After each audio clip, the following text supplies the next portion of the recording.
We also host events like tonight's events, which is faith and politics, where we dive into central issues to really explore what we all should be talking about in this election year.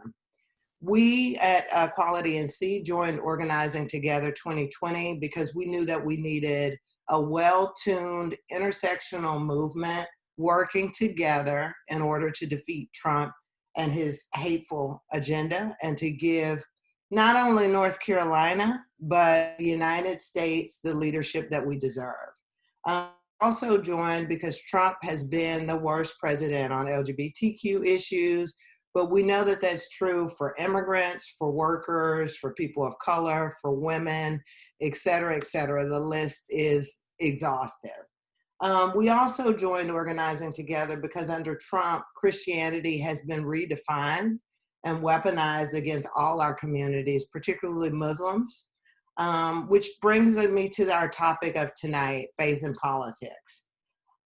Tonight's discussion is an invitation to explore not only the separation of church and state, while being faith forward and pro-people. And so what that means is that we're going to dive into how we hold our faith and politics, and how the two can go hand in hand, even in a country where we should have a separation of church and state. So without further ado, I want to turn it back over so we can jump into the topic of today. Thank you.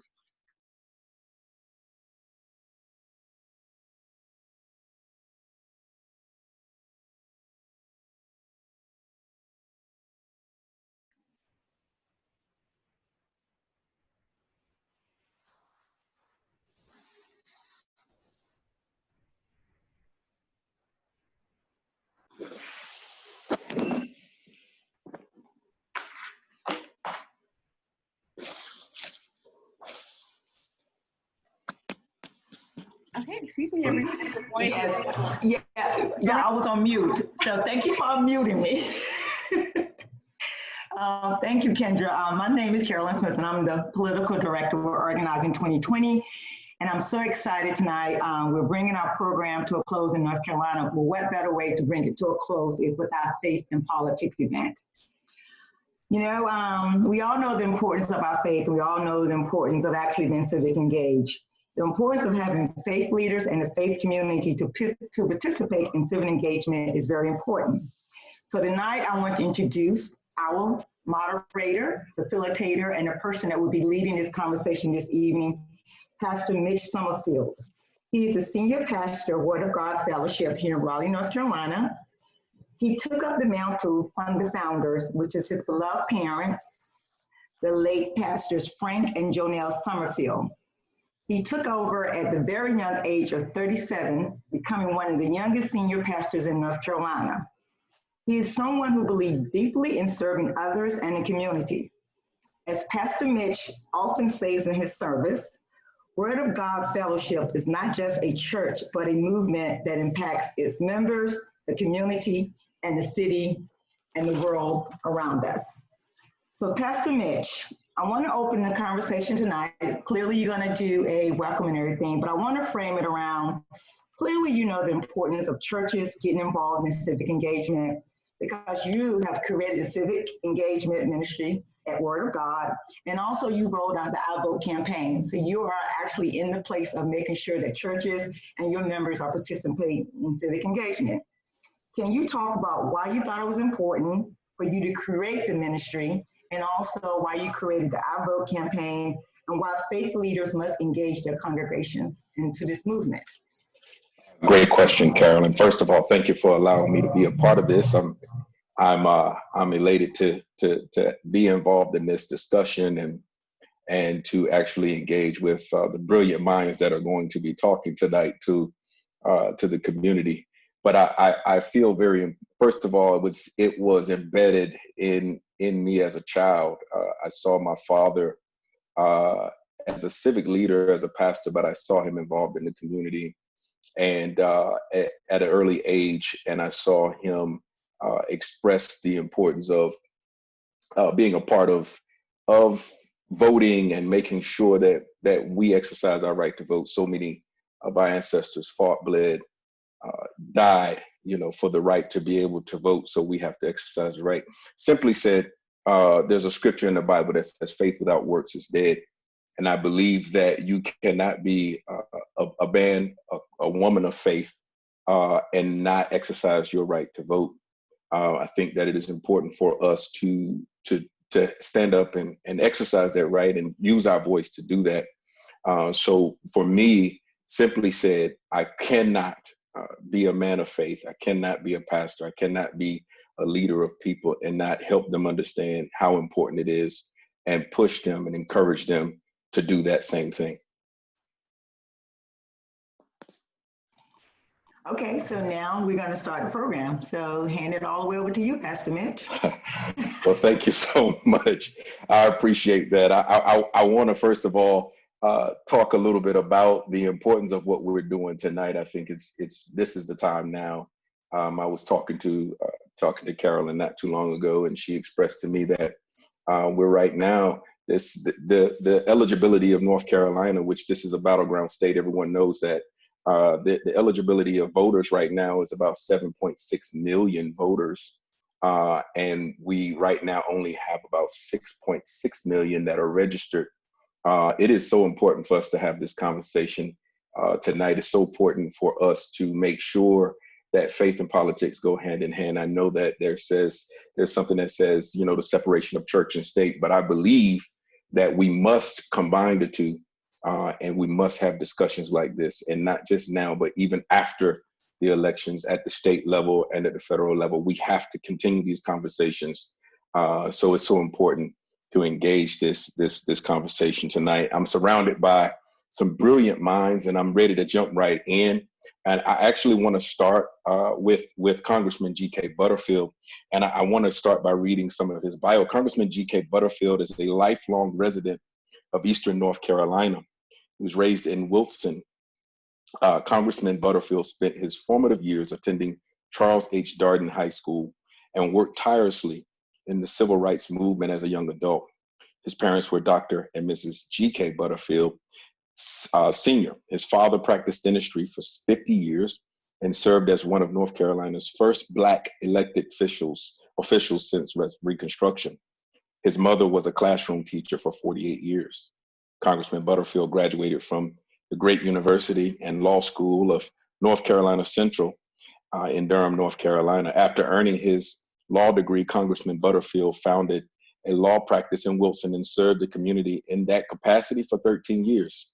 He's best known for his successful litigation of voting rights cases that resulted in the election of African-American elected officials throughout Eastern North Carolina. In 1988, Congressman Butterfield was elected as resident Superior Court judge. In this role, he presided over civil and criminal court in 46 counties of North Carolina. Congressman Butterfield is a lifelong member of Jackson Chapel First Missionary Baptist Church. He is a veteran of the U.S. Army and a proud father and grandfather.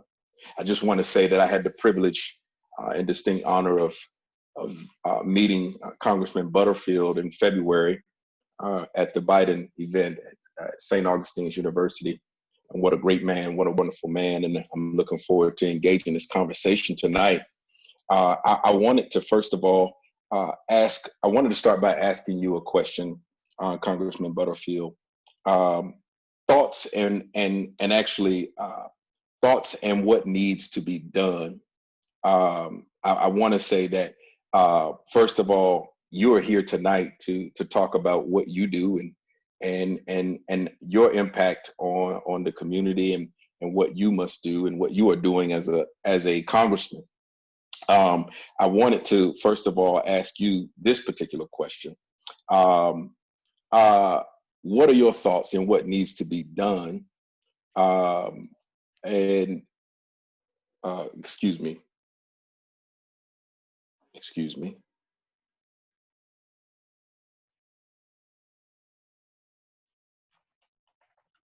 Something's happening with my tablet here. Why don't I just make one or two introductory statements? Yes, you please do. Please do. Together. Yeah. Please do. let me begin by saying good evening to all of you, and thank you so very much, Pastor, for those very kind and generous words of introduction. Yes, sir. To Organizing Together and Faith in Politics, and to all of the stakeholders who have come together this evening to have this conversation. Thank you for your leadership and the Yes, work sir. that you're doing in North Carolina and the work that you will be doing in the months to come. Yes, sir. I appreciate this very much. Should I continue, or do you want? Yes, go right ahead. It's coming up.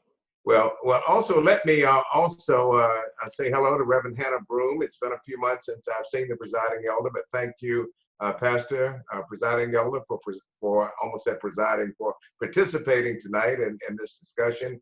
I hear of your great work, and just thank you so very much.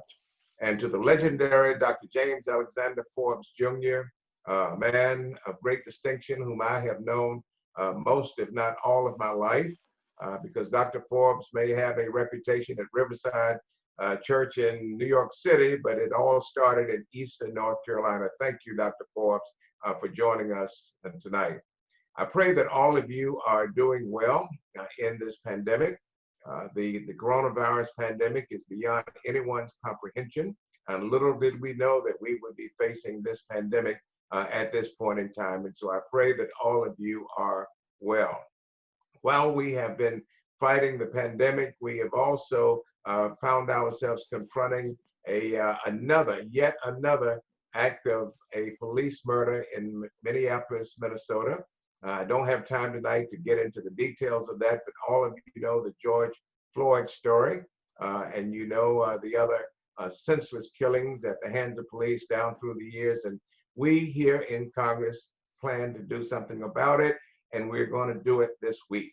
And so I want you to tune in to C-SPAN on Thursday. We will be debating the George Floyd Justice in Policing Act of 2020. We will be passing it on Thursday evening. I am a chief deputy whip in the House, and I can tell you that we have the votes to pass it. Once we pass this legislation, we will send it over to the Republican-controlled Senate, and we will then see what the Republicans are willing to do. They say they're willing to work with us, but that remains to be seen. But tonight I want to talk about political season. We're in the middle of political season 2020. Like some of you on this call, I've been involved in North Carolina politics most of my life. I started this work in 1968 when I was in college. I've been involved in every presidential election starting in 1968. And I want to tell you, in uncertain terms, people say this is the most important election. I want to take it a step further, say this is the most consequential election of our lifetime. Executive Director Kendra Johnson said a few moments ago that it is imperative that we beat Donald Trump, and that is absolutely true. But I want to take it a step further. Donald Trump is one man, he is one person, he's one idea. We've got to defeat Trumpism. And we know that Trumpism has sprung up over the last 3.5 years in America, and we've got to come out in very large numbers and vote resoundingly, so we can say to Trumpism and we can say to the world, this is not who we are.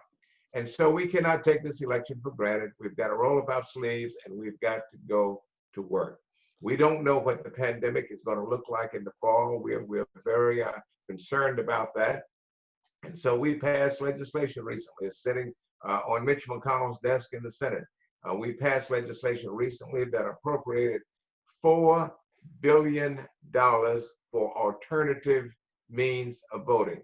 What we have in mind in this legislation is to give states grants, 100% grants. They don't have to use state money in funding elections. We will pay every dollar that it will take to have an alternative form of election. That means that we are encouraging states to, first we've got to persuade the Senate to pass the legislation and President Trump to sign it. But assuming that we do get it passed, or at least a portion of it passed, we've got to persuade the states to take these grants and to implement voting by mail. Here's what that means. We want to have the states to mail a live ballot to every voter in the state, Democrat, Republican, unaffiliated, Libertarian, Green, Constitutional Party, every voter in the state, we want them to get a live ballot. The voter would then have some choices. Choice number one would be to complete the ballot, put it in a postage prepaid envelope, and drop it in the mail, and that voter has voted. If the voter is uncomfortable doing that, the voter can get in her car and drive or ride to the polling location and drop the envelope in a container, sort of like the mailbox at the post office. The poll worker would be standing there beside the box and would use a scanner to scan the ballot.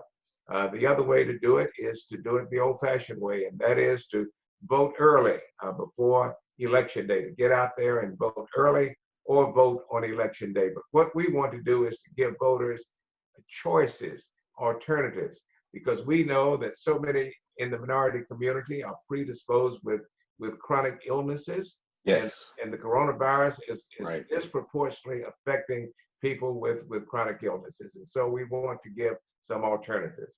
Let me conclude by talking about the term separation of church and state. I heard that mentioned earlier tonight, and I want to dwell on it. I am a legal scholar about just a few things in life, not many, but I am a scholar about separation between church and state. Good. Those of you from the faith community, I want you to hear me very carefully. Okay.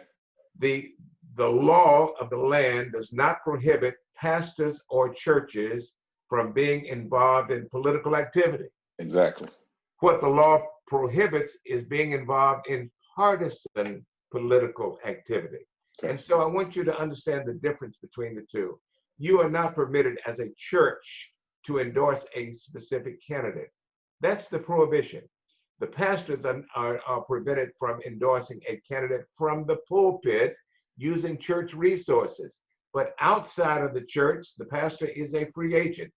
She or he can do anything they desire in terms of getting out the vote. The only limitation, ladies and gentlemen, of political activity on the part of churches is to not engage in partisan political activity. And so this election is so serious, it's so important and consequential. I want to beg our churches to please get involved in voter education. Make sure every member of your church is registered to vote. I want you to adopt the precinct close to your church. We can give you computerized lists. That is easy. We can give you computerized list of every registered voter in the area surrounding your church. We want you to call or knock on the door to every single household. Make sure that people are registered to vote. Make sure that they get out to vote either by absentee ballot, vote by mail, or vote in person. That is an imperative. And so thank you for listening to me tonight. I will close by saying this is the most consequential election of our lifetime. We must not only beat Donald Trump, we must defeat Trumpism. Thank you. Congressman, thank you for jumping in. I apologize about that technical difficulty with my tablet. But I wanted to have a follow-up question with everything you stated. You actually answered every question that I had and I appreciate you doing that. The follow-up question is, me being a younger gentleman, I was raised by a father who was involved in my life, and that was a benefit for me. But for our younger community who may not feel as though their vote matters or their voice matters, what is a way that we as pastors and leaders, what is a way that we could possibly get our younger population to get out here and exercise their right? Do you have any insight on that? Yes, I give our young people, our millennials, a lot of credit than a lot of people do. They're paying attention. Right. That's why we see the mass demonstrations right now. I agree. It's not just Black protesters. If you look at the television screen, you would see it's a rainbow. It is. Multicultural, it's multiracial. All of these young people are out in the streets. You saw what happened in Raleigh the other night. They took down those Confederate statues. They did. So they are engaged and they want to be involved. What we must let them know is failure to vote in this election will re-elect Donald Trump for 4 more years. It will give him the opportunity to continue to stack the Supreme Court, and it really makes a difference. We will be electing judges and the governor state legislature, Congress, the United States Senate. You know, we're 3 votes away. Democrats are 3 votes away in the Right. United States Senate from Right. controlling the Senate. Yes. We don't control the Senate right now. We control the House, don't control the Senate. We're 3 votes away. Yes. And the experts are saying that North Carolina is one of 3, actually one of 5 states Yeah. that's well positioned to win the Senate seat. And so once you explain it to our young people, they will understand. Let me give you one final example and I will stop. Yes, Look sir. at what happened in Minneapolis, Minnesota. The officer who committed the murder was charged with 3rd-degree murder. Absolutely. The other 3 officers weren't charged with a thing. There was a public uprising. You know what happened? The case was taken away from the local prosecutor Yes, it was. and given to the elected attorney general for Yes. Minnesota, who happens to be a dear friend of mine, Keith Ellison. In fact, Keith's brother was a pastor up in Winston-Salem, but gave it to the elected attorney general in Minnesota, who then upgraded the charges from 3rd-degree murder to 2nd-degree murder and charged the other 3 officers. Yes, sir. Had we not had an elected official that we elected, that we Right. count on, that Right. could not have happened. Yes, sir. It is definitely, that is the definite way that we must involve our young people. And I think once they're, as you said, once they're educated on what the value and the power that they have, I think we can get them involved. Yeah. Thank you, Congressman. I really appreciate you answering those questions. I want to now jump to Reverend Broom. Such an honor to have you on this Zoom tonight. Reverend Hannah Broom is a native of Spartansburg, South Carolina. She is the daughter of 2 wonderful parents, Miss Thomasine Broom and the late Robert Broom. She is a proud yet humble servant leader of the dynamic Dunn Lillington District of the Central North Carolina Conference of the AME Zion Church. Reverend Broom is a graduate of Spartansburg High School. She graduated from Spartansburg Community College with an associate degree in computer technology, and she is also a graduate of the University of South Carolina, upstate, with a BA degree in information systems management. In the fall of 2014, she received her Master's of Divinity degree in biblical leadership from Columbia International Seminary.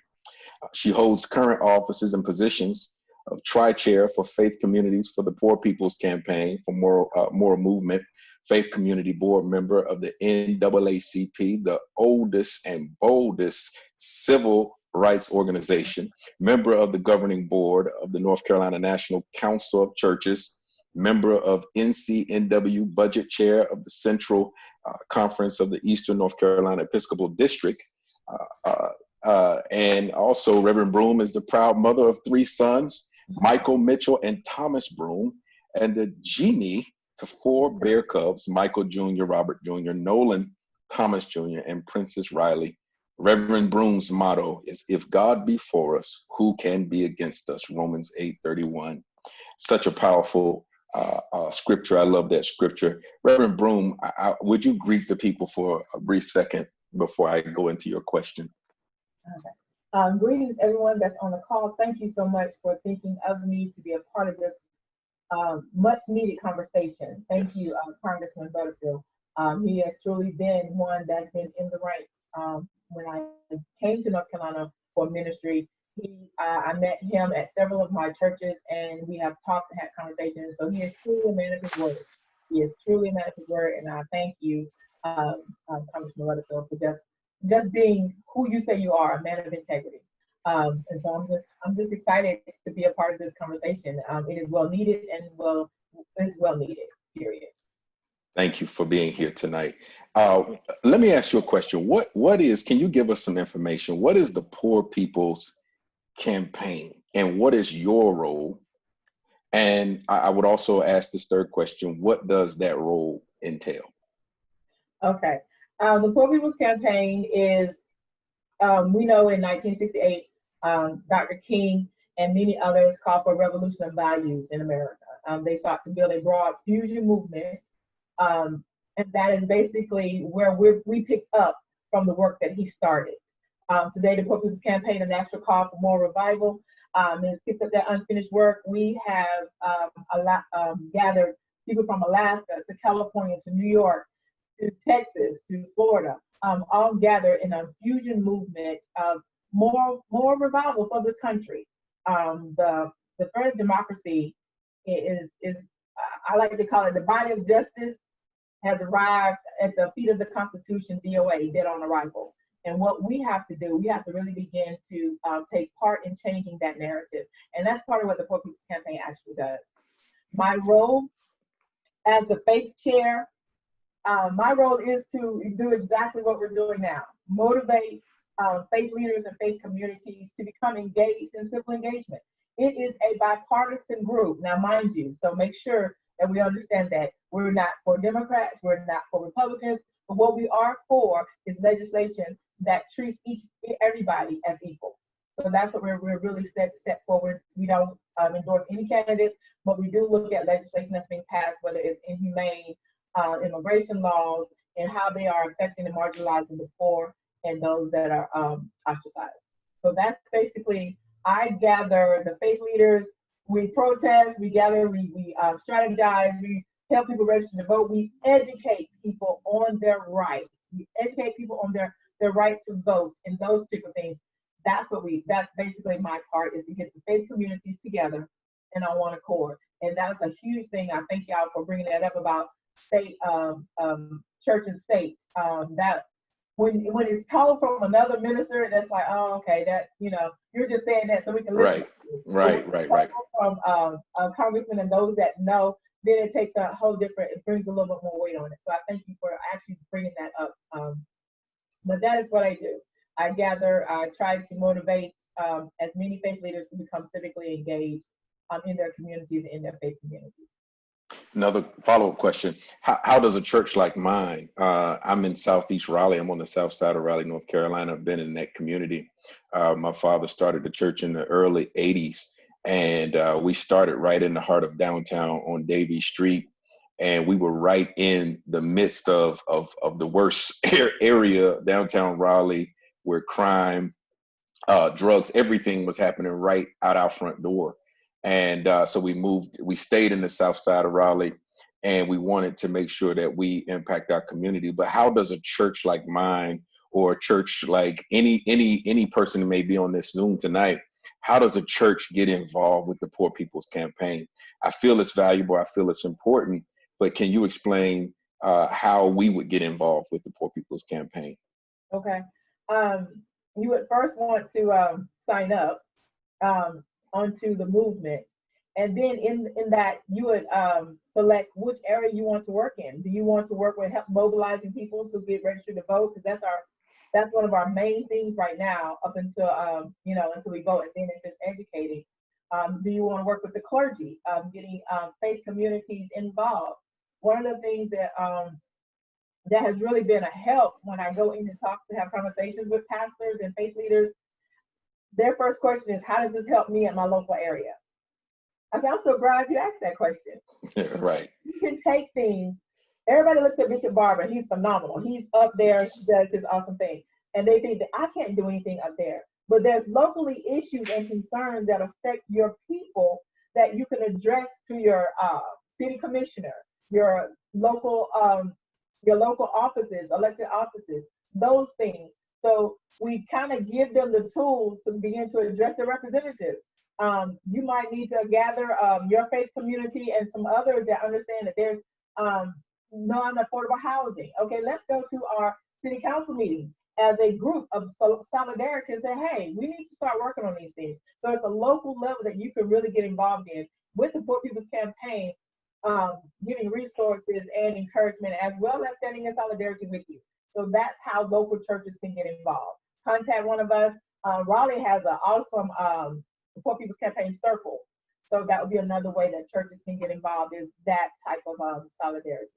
Got you. And I appreciate you sharing that. I have another question I wanted to ask you, as it relates to the word you used, the word revival a few minutes ago. Do you feel, with everything that has happened, the current climate that we're in right now, do you feel as though revival is happening right now? Do you feel like it's on the way? How do you feel about that? Can you provide some insight on that? I do believe it is.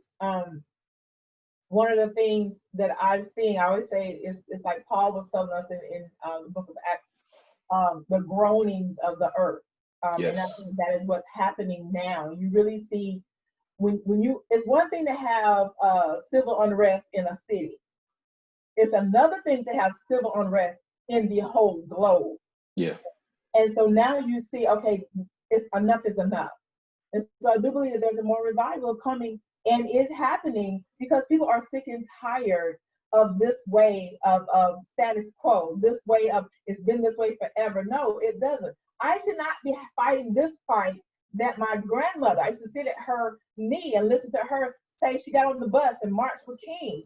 I shouldn't have to continue to fight that. I don't want my grandchildren to be fighting this equality. It should now be where it's like, okay, we learn from our past and let's begin to move forward. As faith community, we have to begin to say we can't stay behind prison stained glass windows while our people are living in hell. I can't preach you heaven when I'm living in this destruction that I call earth. So we really have to begin to step up and say, yes, it's time for us to change this. So yes, the more revival is here, and we got to take notice of this shift. I believe that wholeheartedly. I think as this pandemic has happened and we've been forced to get out of our nice, beautiful buildings and sanctuaries, as you stated, getting from behind our stained glasses. The Bible does tell us that we have to go to the hedges and highways. And I think that as God is shifting things, I'm not saying that God was the cause of the pandemic or God was the cause of, I do believe his hand may be in what's happening. Mm-hmm. And I believe that there's a shift happening. And I believe that we as civic leaders and pastors and ministers and all the above, I believe that he's called us to now get from out of our beautiful edifices and get out here and really make impact happen. If we're going to be a part of shift, if we're going to be a part of impact, we've got to do this right here. And these conversations are so critical. I thank you for that conversation. I thank you for your time and sharing that. I believe that, and I want to get involved. We'll be talking after this. I promise you that. Thank you. I wanted to now jump to, if you don't mind, I want to jump to ask a question to everybody. But before I do that, I want to actually go to Dr. James Alexander Forbes Jr. He is the Harry Emerson Fosdick Distinguished Professor at Union Theological Seminary, Senior Minister Emeritus of the Riverside Church. He's the President of the Healing of the Nations Foundation and Chairman of the Drum Major Institute. Before being called to Riverside pulpit, Dr. Forbes served from 1976 to 1985 as the Brown and Sockman Associate Professor of Preaching at Union Theological Seminary in New York City. Dr. Forbes has earned 3 degrees and has been awarded 14 honorary degrees. He earned a Doctorate of Ministry degree from Colgate Rochester Divinity School in Rochester, New York, a Master of Divinity degree from Union Theological Seminary in New York City, New York, and a Bachelor of Science in Chemistry from Howard University in Washington, D.C. He earned his clinical pastoral education certificate from the Medical College of Virginia in Richmond, Virginia. He was born in 1935 in Burgaw, North Carolina. Dr. Forbes is married to Betty Franks Forbes, formerly of San Antonio, Texas. They are the proud parents of one son, James A. Forbes III. I want to welcome Dr. James Forbes to the Zoom meeting tonight. Would you greet the people tonight before you get started with your question, Dr. Forbes? Thank you so very much. Yes, sir. Bill, Pastor. Yes, sir. Yes, sir. I'm honored to have a chance to be on this program because you have gathered people whose commitment is so strong that they're going to do all they can to make sure that when we vote this November, we will see that we have done a wonderful thing because we have honored the God who created us. So much has been designed to rob us of our freedom and the respect that God gave us. It is almost as if you don't have to make a whole lot of points about why people ought to vote. I remember years ago when President Reagan used to say, do it for the Gipper. But because justice, peace, mutual respect is so much at stake in this, one goes to vote this year and we don't do it for the Gipper, as Reagan used to say. You do it for God. God who has given us the freedom to vote. How dare we turn it down and leave the nation at the whim of those who are contrary to peace and justice, that kind of thing. So I'm glad to be on a program that's trying to stir up people to be instruments of God's will, to do what they can to advance the cause of peace, justice, and mutuality of respect. Yes, sir.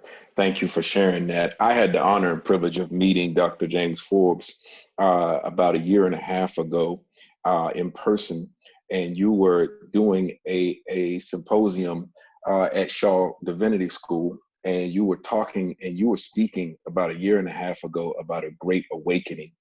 I believe that we are. You spoke it, and I believe that right now that is what's happening. I think we are waking up. I think that we are getting the energy and the insight and understanding about how we have to help shape our nation again with our voting rights. I want to ask you a question. Do people consult their God about what their politics should be? That's a good question. And I think people are not aware that we live in a society that has largely pushed God to the curb. Wow. And that, number one, money is the reigning deity, not the God of Abraham, Isaac, and Jacob. Wow. In addition to that, political party has become the deity. I believe that more people in the United States take action based on what their party stands for than what God stands for. Wow.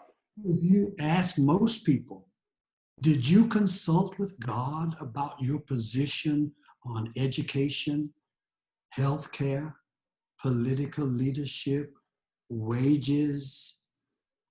And if they tell the truth, I believe more people are influenced by political currents Wow.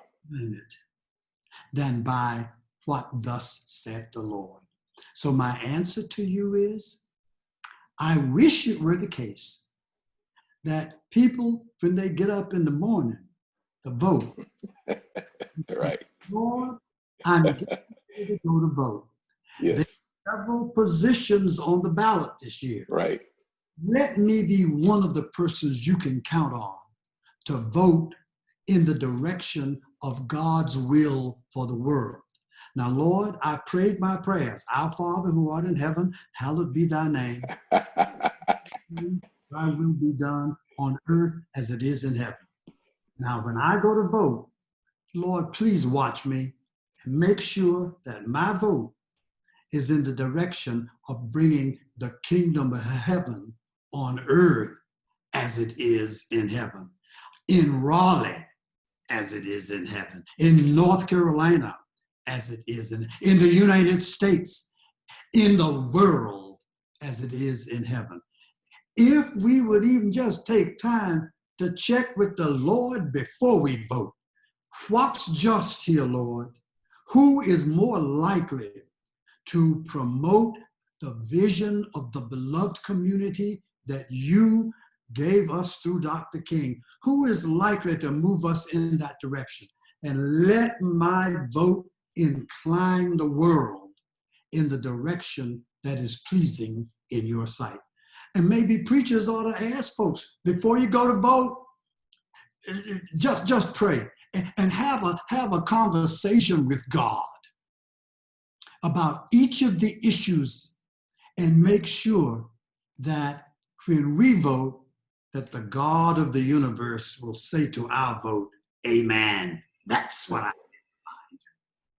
And I think that is so profound. And how you just broke that down.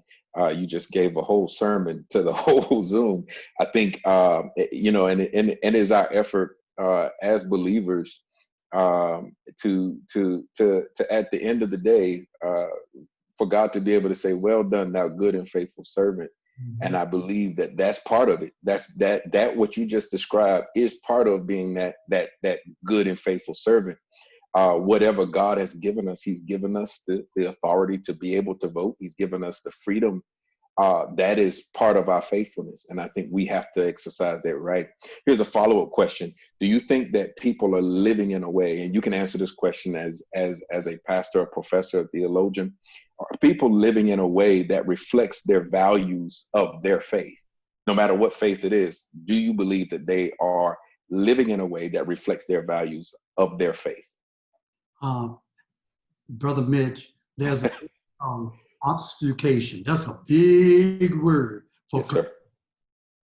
People have confused issues so that some folks don't even know what their faith would have them do. Wow. That's a problem. Wow. So it seems to me that we who are in religious and political leadership have to do all we can to erase the confusion. It should be so clear this year.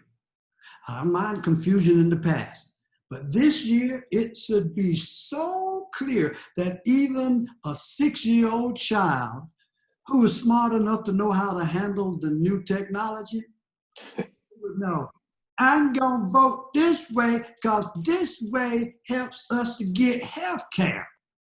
I'm going to vote this way because this gets my mama a job so she doesn't have to work 3 jobs. She can make enough money on 1 job. Then she had time to be with me and to read some books to me. There should not be a child in our community who, if you stop that kid on the street, ask her, which way you going to vote?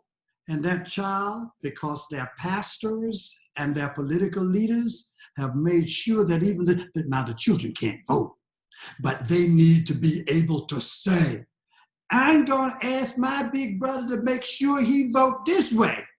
Are you hearing what I'm saying? And I'm using my language sort of in a maybe a childish way. Nobody should be without clarity about what voting this year will do for food they eat, clothes they wear, schools they attend, jobs they expect to have, and how their leaders will be respected, and how their communities will have their garbage picked up, and how their census will be taken seriously, and how the tax policy will reflect God's respect for all of us. This year, we cannot, I think I wrote a poem one time that's entitled, No Time for Foolishness and No Time for Ignorance. And I don't mean great, profound philosophical ideas. I mean on the ground issues that affect how we live and move and have our being.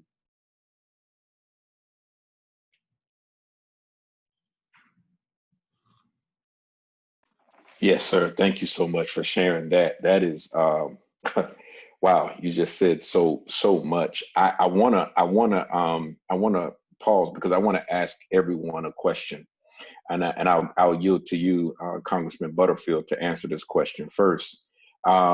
We as faith leaders hear a lot from the faith community. Many times we only see our elected officials when it's election time, when they are on the ballot.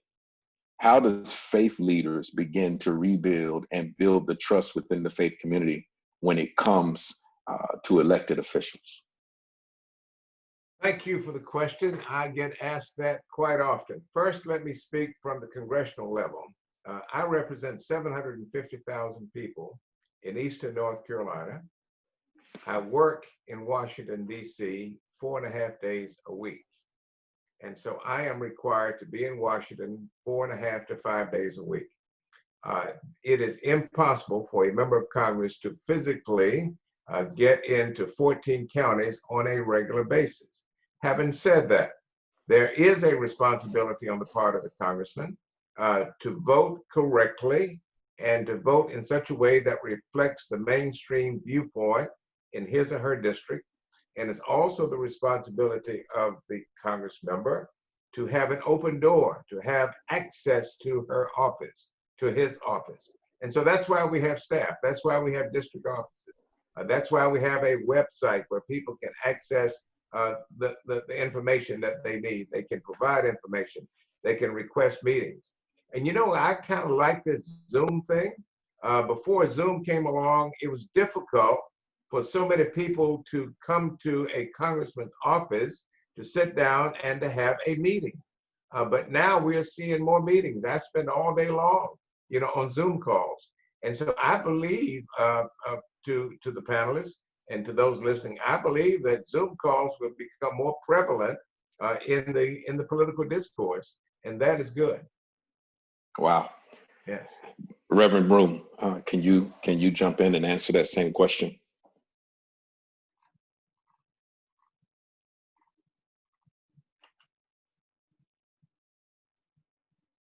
Here you go. All right, thank you. As Congressman Butterfield has said, be in the community. Got it. When I was, you know, in my district, which is part of his, and some of my churches were in his area, he was actually at the church having conversations. He was sitting with constituents and just really just having conversations. We were taking pictures. He sat down and ate with us. That reaffirms my trust in you because I see you. Not when it's election time, not when your position is in jeopardy, but I see you not just at that time, but other times. He was standing next to, I think, a young lady that was dealing with something about her son and a sheriff. That spoke volumes to me that here is a congressman really caring about this young lady's family. Those are things that we're looking for our representatives. Are you going to be in this community? Are you going to, now that you hear us, the streets are crying out, where are you? That's going to be what rebuilds that trust, having those conversations. Now that we have Zoom, having that virtual space where we can air our concerns and hear what side are you on? Are you really going to be on the side of the right, of the moral, of the righteous? Are you going to care for those that are marginalized? Are you going to care for those that are oppressed?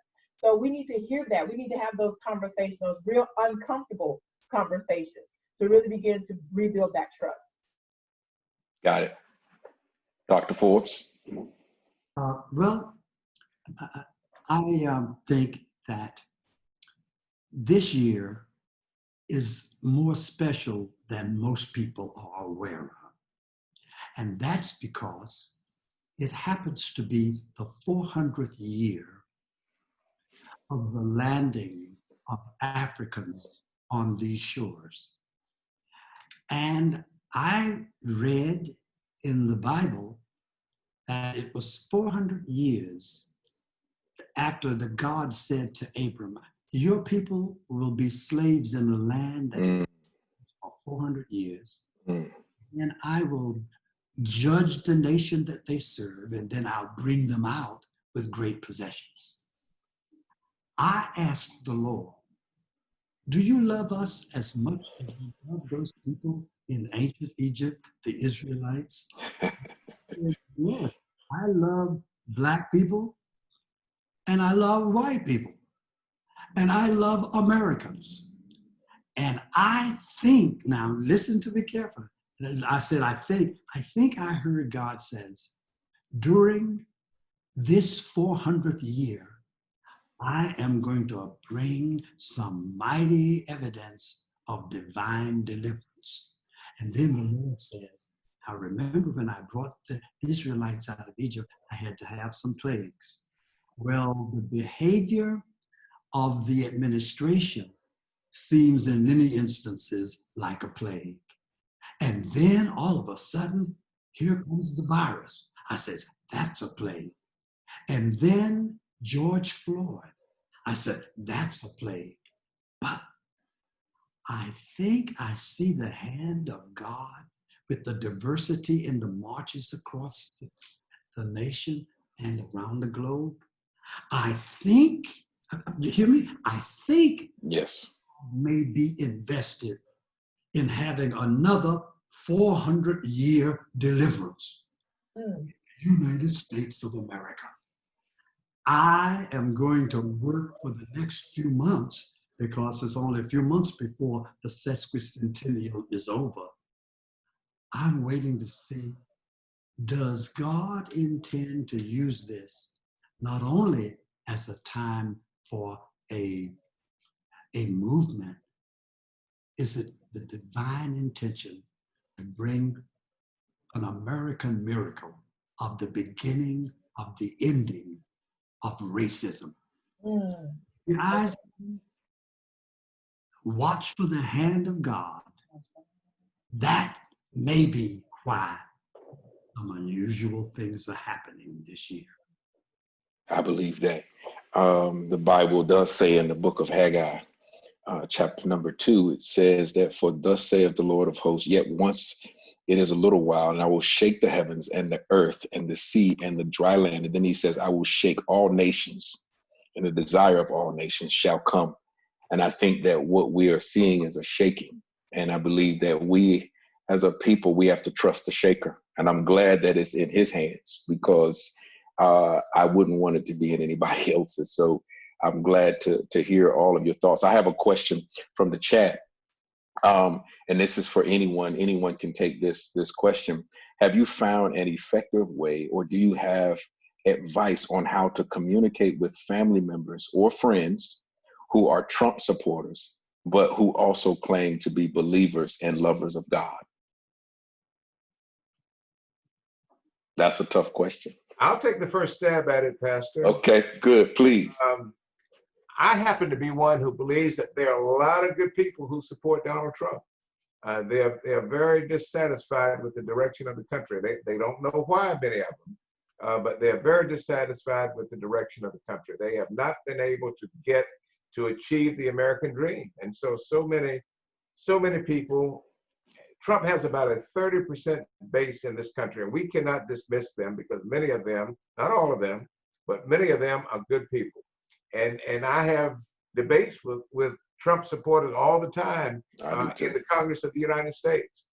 But I try to challenge them to redirect their energy toward the least of these in our community. Look at the poverty rate in America. Look at the insane amount of money that we spend needlessly and unnecessarily on the defense establishment.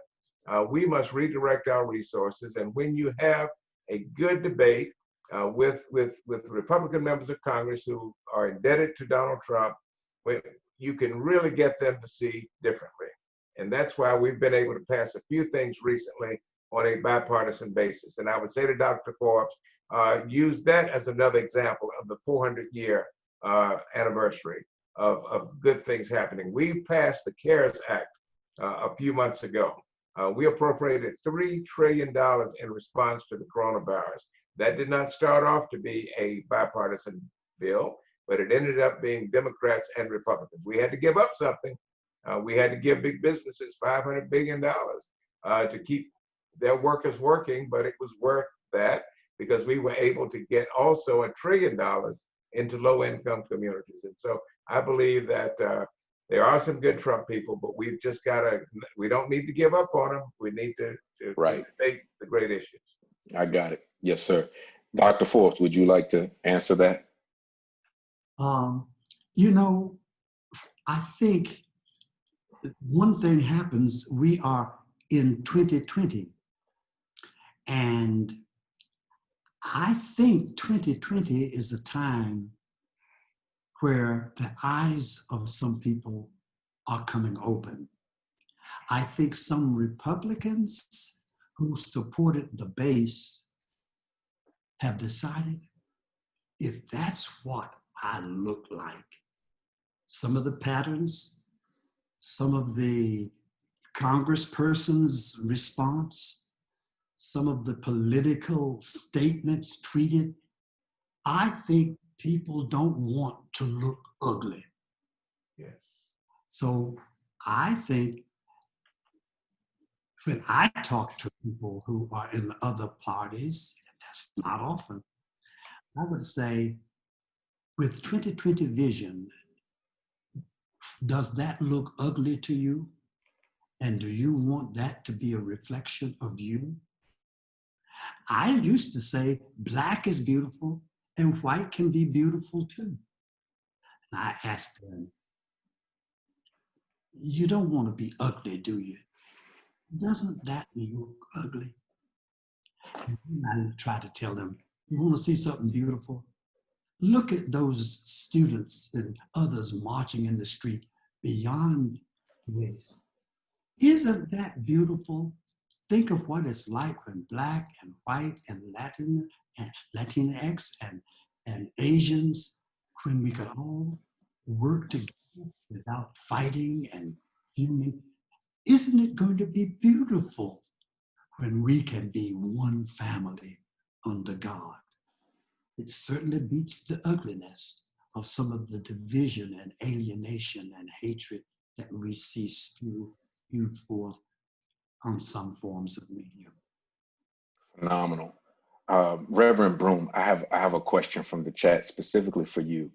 Have you found approaching politics from a moral basis, such as the platform outlined in the Poor People's Campaign, makes people less defensive than if you were to approach it from a partisan perspective? And a follow-up question to that, does it open up space for conversation as opposed to argument? Absolutely. When I approach them with the concept or the idea of humanity, we're all human. What would you want your family to look like? Do you care for your family? Do you care for those that are less fortunate? Do you care for those? Do you care for healthcare? You know, once you really begin it having an introduction of that common denominator, we're all human, and we all have a right to life, liberty, and pursuit of happiness. That's in our Constitution, right? So why is it for some and not for others? So when I approach it in that way of the moral, because they'll say, you know what, Jesus was never in politics. Well, his whole statement was, I was anointed to preach the good news, to heal the sick, you know, the brokenhearted, to set the captives free, you know. Exactly. So his whole anointing was for the marginalized and for moral issues. So that's how I begin to approach it. I approach it through the moral, and it does open up conversation. And it does open up saying, wow, okay, I'm seeing this in a different manner now. I'm not seeing it from a political side. I'm seeing it actually from a moral side. And that's where we want to have that conversation to start. And that's what changes, I think, changes mindsets, to not vote one way or the other, but really vote for the issues that are at hand, that have an issue, that have a conflict with my moral issue. Did I answer it? I don't know if I want to make sure.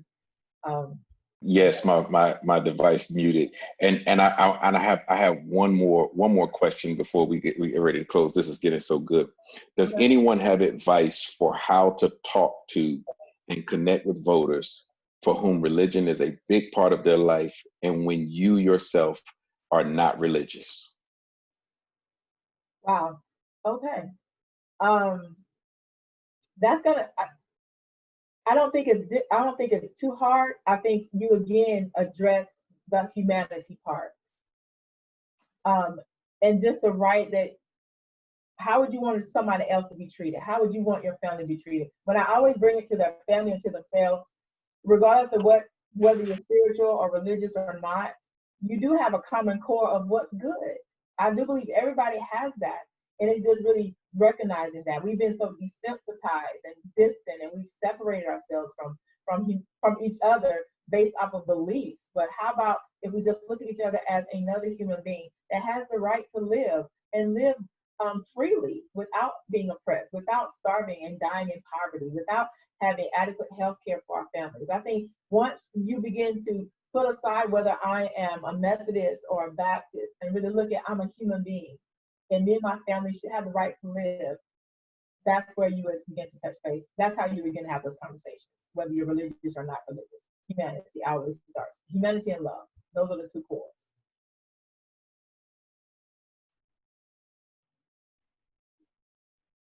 G.K. Butterfield, Congressman, would you like to take a stab at that one as well before we close? I was just thinking a little differently, not different from the presiding elder, but I was going in a different direction. Government exists for two principal reasons. There are many, but two rise to the top. One is to defend the country, to provide for the common defense. That is number one in our job description. But number two is to provide for the general welfare of every American, not just special interests, but the general welfare of the entire population, especially those who have been left behind. And that's why we're always struggling with the Trump supporters, because we're trying to get them to understand that Donald Trump has misrepresented the truth to them, misrepresented the facts. This administration is not about providing a safety net for those who have been left behind. The $1.5 trillion tax cut that Donald Trump got through, all of that money went in the pockets of high-income people. It didn't go in the pockets of working people and low-income folk. And when you compare the Trump administration and the Republican Party against Joe Biden and the Democratic Party, you make that comparison and see who is more prepared to provide for the general welfare. And I would respectfully suggest it is Joe Biden and the Democratic Party. Wow. Yeah. First of all, I want to thank everybody, every panelist that has been here tonight, taking time out of your schedule to be able to have this discussion tonight. I believe that the conversation was extremely enlightening and helpful to everybody on the call. Thank everyone for all the participants that are part of the Zoom tonight. It is our effort and our hopes that we do what it takes to bring effective change to our nation at a state level and a federal level. And I believe that this conversation is the start of many. Thank you, Organizing Together 2020, for bringing this together. And we look forward to communicating and keeping in contact and having these discussions further. Thank you for everybody joining tonight. Thank you for allowing me to moderate this conversation. Thank you.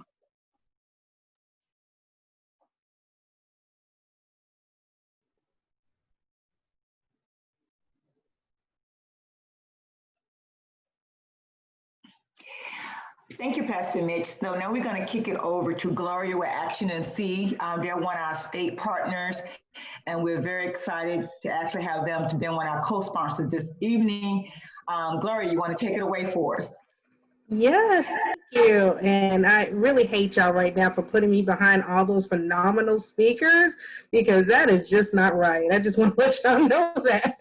What I do want to say, Action and See is a nonprofit organization that addresses issues and concerns in the community. And we actually work on those issues that was discussed tonight. One of the things that we are doing on Wednesday night, we're going to create a Teller Town Hall. It's called Healthcare Disparities in Black and Brown Communities. And we're going to be talking specifically about COVID-19 and how it affects communities of color. We're creating serious conversation about public health and economic crisis for Black and Brown community and what the state and local governments and what they can actually do. So what we have a phenomenal panel that will be discussing these issues from across the state about how it's affecting rural communities and inner cities alike. We have Senator Erica Smith Ingram that's going to be speaking from her congressional district. We have Mayor Mitch Coven from Fayetteville, North Carolina.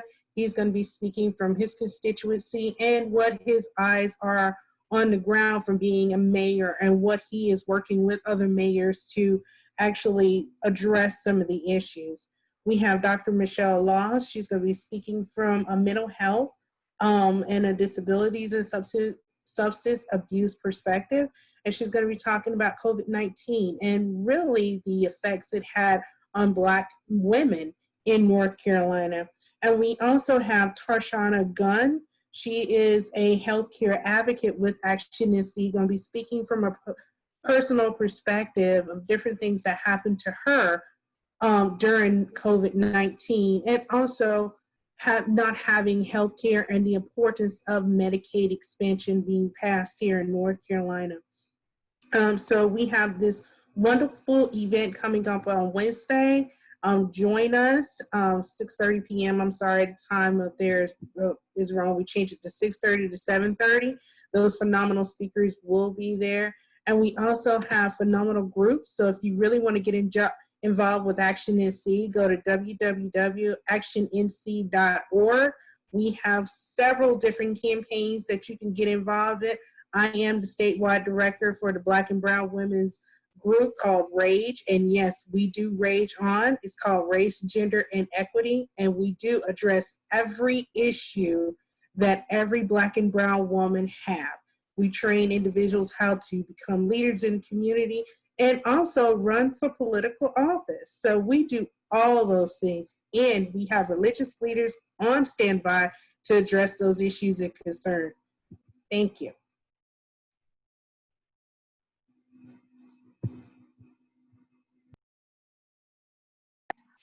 All right, thank you, Gloria. Again, thank you so much, Pastor Mitch, for being our moderator. Thank you, Congressman G.K. Butterfield. Thank you, Reverend Broom. Thank you, Dr. Forbes. I hope everyone left here engaged and excited and actually can have a better understanding how your faith should be also aligned with your politics. So very important in North Carolina for the first time ever. We actually can register to vote online. You can see that we have a voting registration link here. Please register to vote if you're not registered to vote. And we would love from everyone to leave here tonight with a commitment to at least get 3 people registered to vote, because it's going to take all of us to be civically engaged this year. Again, thank you everyone for coming out this evening. And we hope that you enjoyed yourself. You learned a lot. And now I'm going to kick it over to Lexi to officially kick us to close us out. All right, thank you so much, Carolyn. Thank you once again to all of our amazing speakers. I felt like I was at church, at work. It's been wonderful. All right, I just want to kind of talk about just a couple of things before we head off this evening. So there was a couple of conversations in the chat about the future of organizing together. One second, I'm going to spotlight myself here so you all can see me.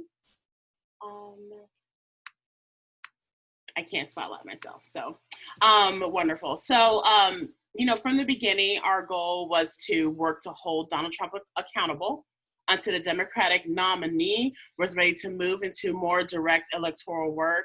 And we are now ready for that transition. So we will officially begin to transition our program over the next week. From the moment we started to organize earlier this year, we knew how important it was to build grassroots organizing capacity and infrastructure now, right now, to defeat Trump's agenda. And you all, every single person on this call, have you all done just that. And we couldn't have done it without our volunteers. We want to thank you from the bottom of our hearts. Myself and other organizing together staff, we just thank you so much.